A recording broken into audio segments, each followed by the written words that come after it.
19वीं शताब्दी के रेस्टलेस टाइड में कॉलोनाइज माइंड्स और बिखरते आध्यात्मिक आत्मविश्वास के समय एक ऐसा व्यक्तित्व उभर के आता है जिसने धर्म, आत्मा और सेवा के मूल तत्व को रीडिफाइन यानी पुनर्परिभाषित किया।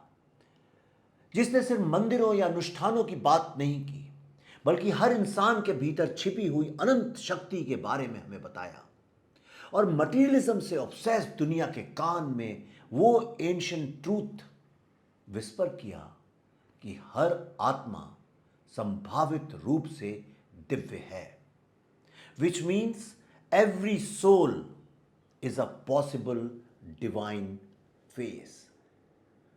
पूरी दुनिया की यात्रा की प्रीचिंग के लिए नहीं बल्कि मनुष्य को जागृत करने के लिए। हिमालय जितने प्राचीन और जीवन की सांसों जितने ताजा शब्दों से उन्होंने उपनिषदों और गीतों से अनजान देशों में अध्यात्म का दीप जलाया। उन्होंने अद्वैत वेदांत को उजागर करते हुए पूरे संसार को यह बताया कि नाम, रूप या सिद्धांत से परे ईश्वर कहीं और नहीं बल्कि हम सभी के भीतर है। जो मैं हमेशा बोलता हूं, तत्वम असि, दाउ आर्ट दैट। भारत के प्राचीन ज्ञान को वेस्टर्न थॉट की क्यूरियोसिटी के साथ मिलाकर उन्होंने वेदांत को क्रिया में, समाधि को शक्ति में और सेवा को मोक्ष में ट्रांसलेट किया। उन्होंने सिखाया कि कमजोर, अछूत और भूले हुए लोगों के अंदर भगवान को देखना एक आध्यात्मिक विकास की सच्ची परीक्षा है। उनका मानना था कि विकास से पहले अंतर विकास होता है। वो हमेशा कहते थे कि डिवाइन कॉन्शियसनेस मैटर में डिसेंड हो चुकी है और हम यहां फिर से उस डिवाइन कॉन्शियसनेस में मिलने के लिए आए हैं। वो मंक्स, साइंटिस्ट, रेवोल्यूशनरीज के साथ एक साथ चले और उन्होंने एक थके हुए राष्ट्र में नई जान फूंकी। उन्होंने कहा, give me 100 energetic youth and I shall transform India. वो एक पेट्रियट, एक पोएट, एक फिलोसोफर, एक प्रॉफिट, एक स्पिरिचुअल स्टॉर्म बनकर आए। जब शिकागो के एक भीड़ से भरे हॉल में खड़े होकर उन्होंने कहा, sisters and brothers of America, तब उसी दिन दुनिया को सिर्फ एक स्पीकर नहीं बल्कि एक स्वामी मिला, एक दार्शनिक मिला, एक सन्यासी मिला। एक सन्यासी जिसने भारत को जगाया, वो योगी जिसने वेस्टर्न सिविलाइजेशन को आध्यात्मिक ज्ञान का आभास दिलाया। उस विश्व स्वामी का नाम था Swami Vivekananda. Good morning, good afternoon, good evening. दोस्तों, आपका फिर से स्वागत है मेरे पॉडकास्ट ब्रूटली ऑनेस्ट में। जैसा आप जानते हैं, पिछले 1-1.5 वर्ष से मैं आपको बंगाल की कहानियां, बंगाल के महान व्यक्तियों की कहानियां सुनाता आया हूं और आज मैं आपको स्वामी विवेकानंद जी के जीवन यात्रा के बारे में बताऊंगा। स्वामी विवेकानंद का जन्म 12 जनवरी 1863, 12 जनवरी 1863 की सुबह मकर संक्रांति के शुभ दिन को हुआ था। उनका नाम रखा गया नरेंद्र नाथ। पूरा नाम नरेंद्र नाथ दत्ता। बचपन से ही वे धर्म दर्शन में रुचि रखते थे। घंटों शिव, राम, सीता और हनुमान जी की मूर्ति के सामने ध्यान लगाया करते थे। आध्यात्मिक होने के अलावा वो एक जिज्ञासु और चंचल बालक भी थे। इतने कि उनकी मां कहा करती थी कि उनकी ये प्रार्थना सुनकर कि उन्हें एक बेटा प्राप्त हो, शिव ने अपने एक राक्षस को उनके पास भेज दिया है। स्वामी विवेकानंद की पढ़ाई 1871 में ईश्वर चंद्र विद्यासागर के मेट्रोपॉलिटन इंस्टीट्यूट में शुरू हुई। 1879 में कलकत्ता लौटने पर उन्होंने प्रेसिडेंसी कॉलेज के एंट्रेंस एग्जाम में फर्स्ट डिवीजन पाई। वो एक उत्सुक रीडर थे, जिज्ञासु रीडर थे और philosophy, religion, literature, history, social science और आर्ट्स में बहुत गहरी रुचि रखते थे। उन्होंने इंडियन स्क्रिप्चर्स के साथ ह्यूम, हेगल, डार्विन जैसे वेस्टर्न थिंकर्स के स्क्रिप्चर्स को भी पढ़ा। हर्बर्ट स्पेंसर के एवोल्यूशनरी आइडियाज से प्रभावित होकर उनके वर्क्स को बंगाली में ट्रांसलेट भी किया। वे इंडियन क्लासिकल म्यूजिक, स्पोर्ट्स में काफ़ी रुचि रखते थे। उनके कॉलेज के प्रिंसिपल विलियम हेस्टी नरेंद्र नाथ को जर्मन यूनिवर्सिटीज़ के स्टूडेंट्स के पोटेंशियल को भी सरपास करने वाला जीनियस कहते थे। 1880 में नरेंद्र केशव चंद्र सेन के नव विधान आंदोलन में शामिल हुए और इसके साथ ब्रह्मो समाज के प्रभाव में उन्होंने सामाजिक और धार्मिक सुधारों में हाथ बटाया। उपनिषद, वेदांता और सत्य की खोज से उनका मन विभिन्न प्रश्नों में भर गया। और फिर एक सवाल उठा, क्या किसी ने सच में ईश्वर को देखा है? एक दिन नरेंद्र एक लेक्चर अटेंड कर रहे थे और वहां उनके प्रोफेसर विलियम हेस्टी ने ट्रांस के कॉन्सेप्ट के बारे में पढ़ाया, जहां वे अपने सारे स्टूडेंट्स को रामकृष्ण के यहां जाने के लिए रेकमेंड कर रहे थे। और यहां से शुरू हुआ नरेंद्र नाथ की आध्यात्मिक यात्रा का एक नया अध्याय। नरेंद्र नाथ 1881 में पहली बार श्री रामकृष्ण से मिले, जिन्हें हम श्री रामकृष्ण परमहंस के नाम से जानते हैं, और उनके नैतिक और आध्यात्मिक चिंतन की तेजी ने नरेंद्र नाथ को चकित कर दिया। नरेंद्र नाथ ब्राह्मो समाज के सदस्य थे, जिसके कारण वे मूर्ति पूजा का विरोध किया करते थे और रामकृष्ण के कई रहस्यमय अनुभवों और अद्वैत वेदांत शिक्षाओं पर सवाल उठाते थे।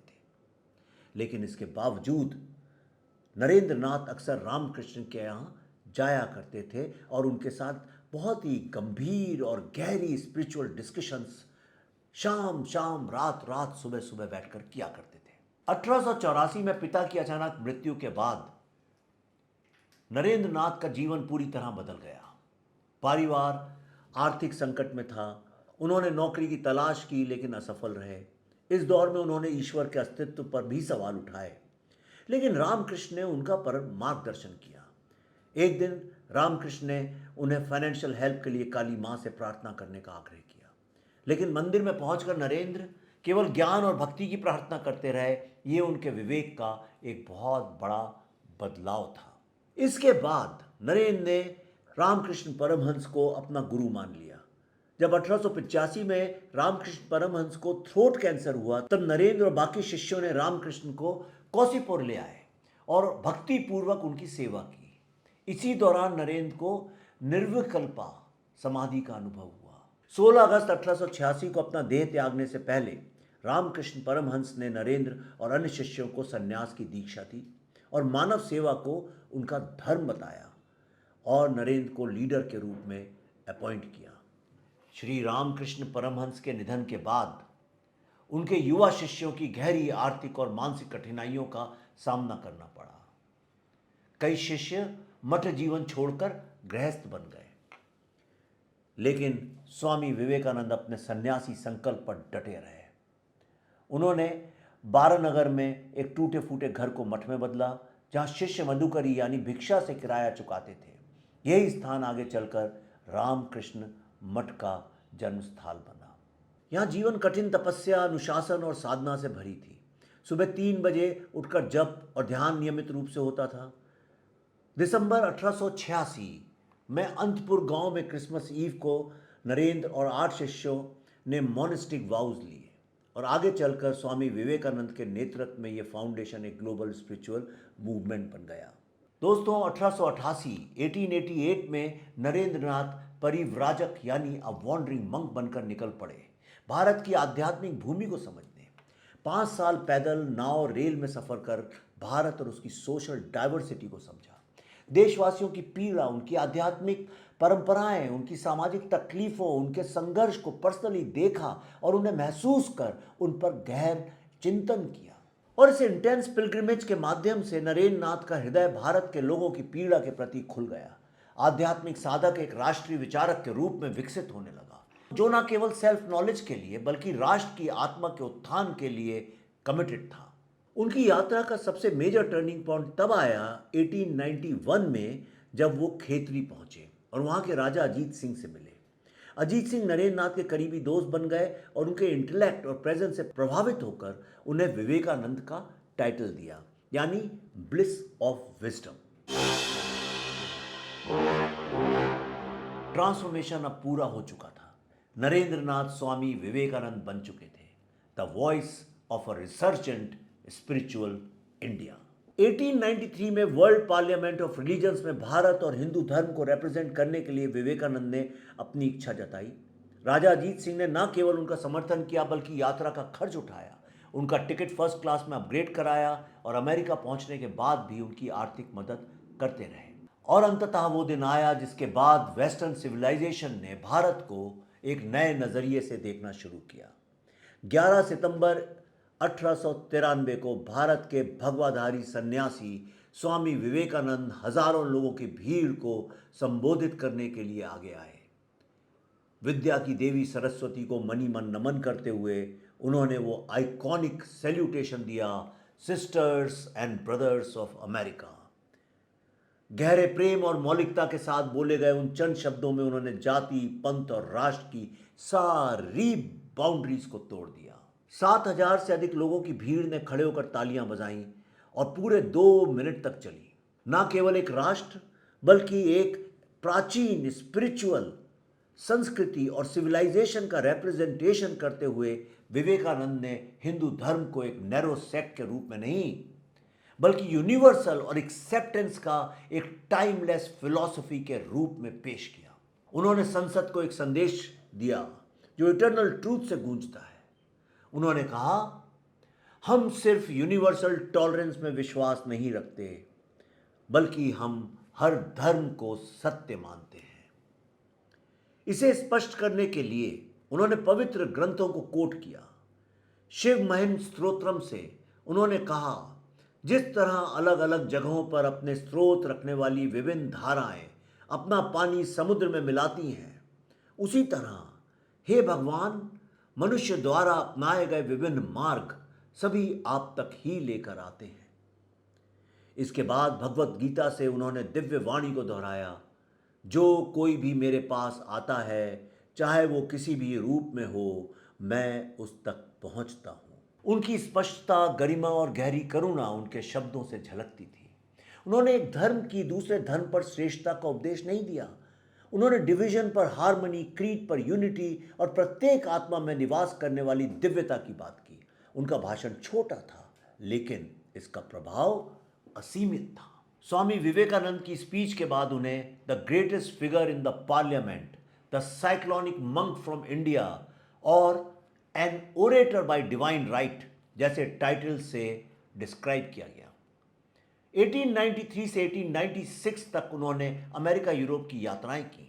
न्यूयॉर्क, बॉस्टन, शिकागो और फिर इंग्लैंड, पेरिस, वियना, हर जगह उन्होंने भारतीय वेदांत का संदेश दिया और कहा, मेरे पास वेस्ट के लिए एक संदेश है जैसे बुद्ध के पास ईस्ट के लिए एक संदेश था।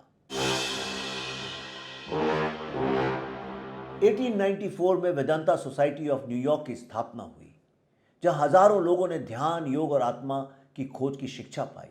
आप देखिए इन फोटोज में, मैं भी कुछ ही दिन पहले वेदांतिक सोसाइटी ऑफ न्यूयॉर्क में स्वामी सरप्रियानंद से मिलने गया था। ये वही बिल्डिंग है, वही प्राचीन बिल्डिंग है जहां स्वामी विवेकानंद ने खुद इसकी शुरुआत की थी।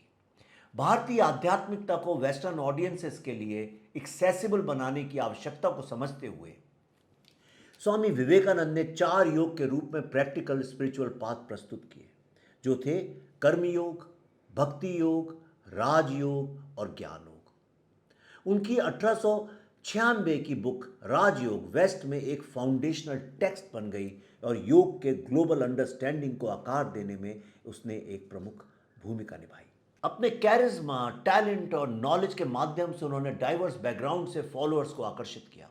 इंटेलेक्चुअल्स, आर्टिस्ट, साइंटिस्ट और स्पिरिचुअल सीकर्स, जिनमें विलियम जेम्स, निकोला टेस्ला और एमा कार्ल भी शामिल थे।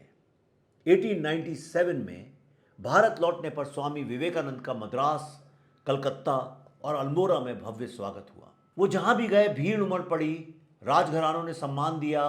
अपने व्याख्यानों में उन्होंने कहा, चाहे धर्म हो या विज्ञान, यदि वो मानवता के उत्थान की दिशा में ना हो तो उसका कोई मूल्य नहीं। स्वास्थ्य ठीक ना होने के बावजूद जून 1899 में वे दुनिया के दूसरे दौरे की यात्रा सिस्टर निवेदिता और स्वामी तुरानंद के साथ गए। अमेरिका में नए केंद्र बनाए, यूरोप में शिक्षण और विचार विमर्श किए और पेरिस कांग्रेस ऑफ रिलीजन में भाषण दिए। अपने अंतिम समय में वे भारत लौट आए। स्वास्थ्य ठीक न होने के बावजूद उनका उत्साह कभी कम नहीं हुआ।